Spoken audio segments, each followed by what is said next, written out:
Assalamualaikum warahmatullahi wabarakatuh. Perkenalkan, nama saya Tresnawati dengan NPM 207561121 dari Prodi D3 Perjalanan Wisata kelas 1D.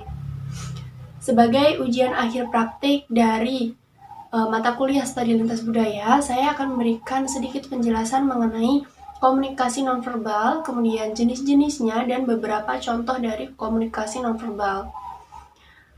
Apa yang dimaksud komunikasi nonverbal?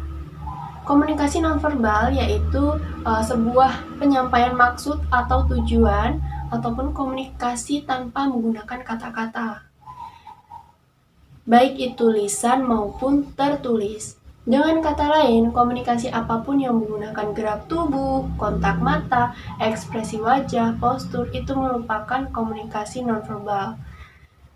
Nah, dari beberapa jenis komunikasi nonverbal itu ada beberapa jenis yang kebanyakan masyarakat itu tidak tahu bahwa itu adalah komunikasi nonverbal, yaitu ada yang namanya parabahasa.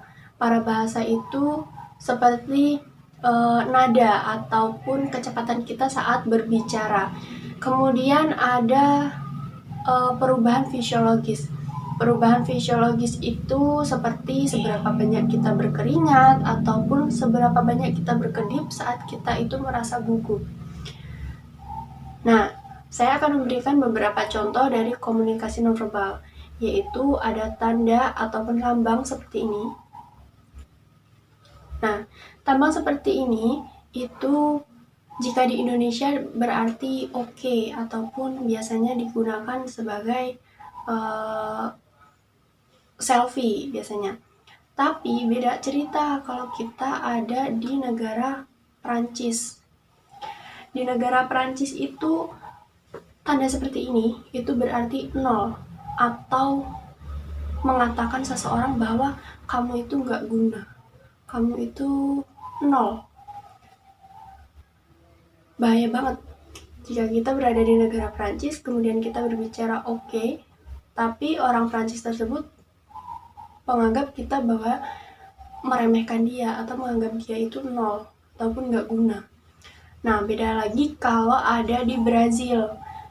Tanda seperti ini ketika kita berada di Brazil, itu berarti kalau di Indonesia itu kita menghina dengan menggunakan jari tengah. Menghina ataupun meremehkan. Kemudian ada tanda seperti ini. Tanda seperti ini atau thumbs up itu biasanya di Indonesia berarti keren, bagus, ataupun biasanya untuk memberi apresiasi kepada seseorang bahwa pekerjaan kamu itu bagus, pekerjaan kamu itu baik, kamu hebat.